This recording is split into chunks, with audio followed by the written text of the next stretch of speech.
நண்பர்களே, இன்னைக்கு நம்ம வேலியிருக்க பைமை சேனலில் நம்ம வீடியோவில் எதை பற்றி பார்க்க போகிறோன்னா பழனி மலையை பற்றி தாங்க.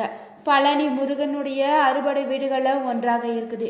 இங்கு மலையில் உள்ள சில சுவாரஸ்யமாக ரகசியங்களை நாம் தெரிஞ்சுக்கலாம். ஒவ்வொரு கோவிலுக்கும் ஒவ்வொரு அற்புதங்கள் நிறைந்திருக்குங்க. அந்த வகையில் பழனி மலை பற்றி சில சுவாரஸ்யமான பதிவுகளை தெரிஞ்சுக்கொள்ள மறக்காமல் நீங்கள் வீடியோவை ஸ்கிப் பண்ணாமல் தொடர்ந்து வாங்க. நீங்கள் புதியவராக இருந்தீங்கன்னா சேனலுடைய பெல் பட்டனை கிளிக் பண்ணி சேனலை சப்ஸ்கிரைப் பண்ணிக்கோங்க. லைக் பண்ணுங்கள், ஷேர் பண்ணுங்கள். மேலும் நீங்கள் ஜோதிட ரீதியான உங்களுக்கான சந்தேகம் இருந்துச்சுன்னா ஜோதிடத்தில் ஒரு தெளிவான பதிவையும் பரிகாரத்தையும் பெற்றுக்கொள்ள வீடியோவில் டிஸ்கிரிப்ஷனில் கொடுத்துருக்க நம்பருக்கு நீங்கள் மறக்காமல் கால் பண்ணி தெரிஞ்சுக்கோங்க. வாங்க நண்பர்களே, வீடியோக்குள்ளே போகலாம். திண்டுக்கல் மாவட்டத்தில் பார்த்திங்கன்னா மையப்பகுதியில் தான் பழனி மலையடிவாரத்தில் அமைந்திருக்குதுங்க பழனி முருகன் கோவில். ஆயிரக்கணக்கான ஆண்டுகள் பழமையான கோவிலில் இதுவும் ஒன்றுங்க. அருள்மிகு தண்டாயுதபாணியுடைய சுவாமி திருக்கோயில்னு அழைக்கிறாங்க. இந்த முருகப்பெருமான் இருப்பிடம் பல நூற்றாண்டுகளாக பார்த்தீங்கன்னா ஒவ்வொரு ஆண்டுக்கும் லட்சக்கணக்கான பக்தர்களை ஈர்த்து வண்ணமே இருக்குதுங்க.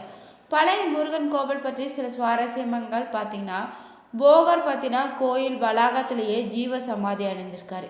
இந்த கோவிலுக்கு வருபவங்க இந்த சமாதியை கண்டிப்பாக நீங்கள் பார்த்து வழிபடுங்க.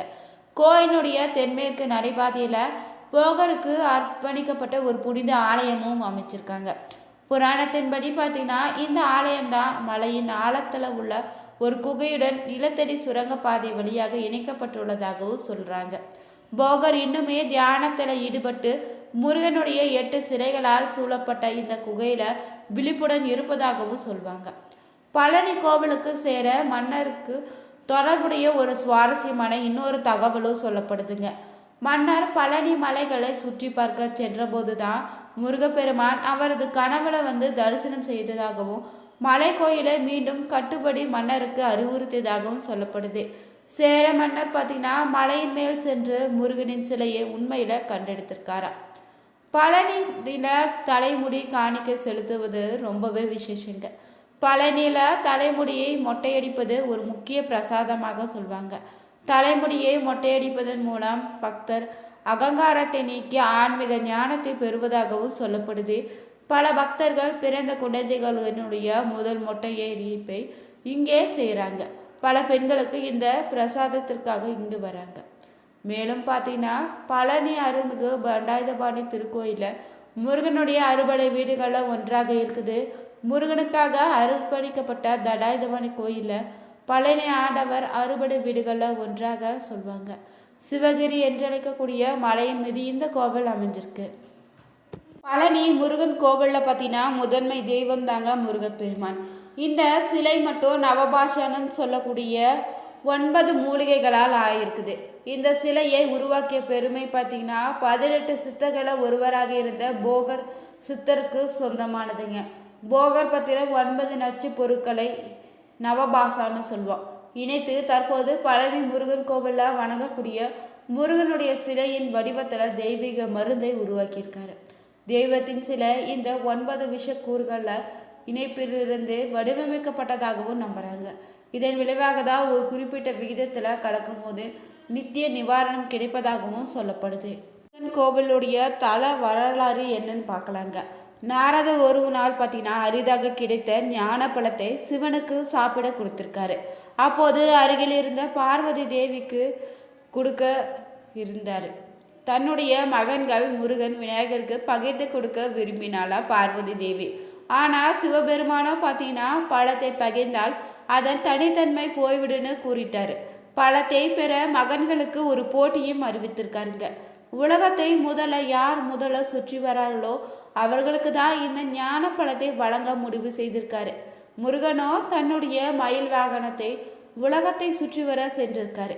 விநாயகரோ பார்த்தீங்கன்னா பெற்றோரை உலகமாக நினைத்து அவர்களை சுற்றி ஞான பழத்தை பரிசாக வென்றாரு. அது செடிந்த முருகப்பெருமான் பார்த்தீங்கன்னா ஏமாற்றத்தை தாங்க முடியாம தாங்க பெற்றோரை விட்டு பிரிந்து பழனி முருகன் கோயில குடிபெயர்ந்திருக்காரு. அன்றிலிருந்து தங்கியிருந்த இடைதான் படை வீடுன்னு சொல்லப்படுது.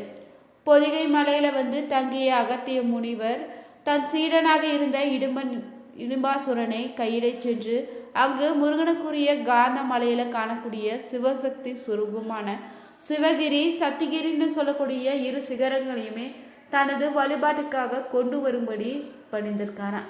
இடும்பாசூரனுமே பார்த்தீங்கன்னா சிறந்த பக்திமானாக இருந்ததால அகத்தியருடைய கட்டளையின்படி தான் தனிமை மனைவியாகிய இடும்பியுடன் கைலைக்கு சென்று சிவகிரி சத்திகிரின்னு 2 குன்றுகளையுமே ஒரு பெரிய பிறவ தண்டத்தின் இருபுறங்களையும் கவடியாக கட்டி தொங்கவிட்டு தோல் மீது சுமந்து கொண்டு வந்திருக்காரு. இவ்விரு கிரிகளையுமே திருவாவினன் குடியிலேயே நிலை பெற செய்யவோ இடுமனுக்கு அருள் புரியவோ பெருவிருப்பம் கொண்டு முருகப்பெருமான் பார்த்தீங்கன்னா குதிரை மேல் செல்லக்கூடிய அரசனாக அருள் புரிய வடிவெடுத்து வந்திருக்காரு. இடுமன் வழி தெரியாது தவித்து கொண்டு நின்றானா. முருகப்பெருமான் பார்த்தீங்கன்னா இடுமனை திருவாவினன் குடிக்கே அழைத்து வந்து சற்று இளைப்பாரி விட்டு போகும்படி கூறியிருக்காரு. அவ்வண்ணம் தாங்க இடுமனும் காவடியை இறக்கி வைத்துட்டு இளைப்பாரியிருக்கா. மீண்டுமே காவடியை தூக்க முடியவில்லைங்க. காரணத்தை பார்த்தீங்கன்னா ஆராய்ந்திருக்கா இடுமனுமே. அப்போது சிறுவன் ஒருவன் கோவண தாண்டியாய் கையில ஒரு சிறு தாண்டை ஏந்தி சிவகிரி குன்றின் மீது நிற்பதை கண்டான் இடுமனுமே. அச்சிறுவனை நோக்கி மலையை விட்டு கீழிறங்கும்படி கட்டளையிட்டிருக்கா இடுமனும். ஆனா அச்சிறுவனோ அக்குன்று தனக்கே உரியதென்று உரிமை கொண்டாட இதனால் கோபமுற்ற இடுமன் பார்த்தீங்கன்னா அச்சிறுவனை தாக்க முயன்றிருக்கா. பிறகு முடியாம வீழ்ந்திருக்கா. பின்னர் இடுமன் மனைவியான இடும்பியுமே அகத்திய முனிவரும் ஓடி வந்து வேண்டிக் கொள்ளதாங்க. அவர்களுக்காகவே சிறுவனாக வந்த முருகன் பார்த்தீங்கன்னா மனமிறங்குவது போன்று இடுமனை உயிர்ப்பித்திருக்காரு. இடுமனாது சினத்தையோ குரு பக்தியுமே மெச்சிய முருகப்பெருமான் பார்த்தீங்கன்னா அன்று முதலே இடுமனுக்கு தனது காவல் தெய்வமாக விளங்கக்கூடிய பாக்கியத்தை அளித்திருக்காரு. சந்தனம், பால், புஷ்பம், பன்னீர் போன்ற பொருட்களை எல்லாம் காவடி எடுத்துதான் சன்னதிக்கு வரவோருக்கெல்லாம் அருப்பாளிப்பதாகவும் வாக்களித்திருக்காரு. அன்று முதல் முருகன் ஆலயங்கள்ல தாங்க காவடி செலுத்தும் வழக்கம் ஏற்பட்டிருக்கு. மலை மீது முருகன் வழிபட செல்வங்க முதல்ல நீங்க மலைப்பாதையில் இருக்கக்கூடிய இடுமன் சன்னதியில வணங்கி வழிபடணும். இடுமன் சிறந்த வரப்பிரசாதியாய் விளங்கி அருள்பாலிக்கிறார். கோவில்ல இருக்கக்கூடிய முருக பெருமானை பார்த்தீங்கன்னா தண்டாயுதபாணி குழந்தை வேலாயுதர்னு அழைக்கிறோம். முருகப்பெருமானுடைய அறுபடை வீடுகளில் 3வது படை வீடாக திகழ்வது தாங்க பழனி கோவில். இந்த கோவிலில் கந்த பெருமான் ஆடி கோலத்தில் தண்டாயுதபாணியாய் காட்சியளிப்பார். மூலஸ்தானத்தில் இருக்கக்கூடிய பழனி ஆண்டவர் திருமேனி போக சித்தரால் நவபாஷணத்தால் உருவாக்கப்பட்டதுங்க.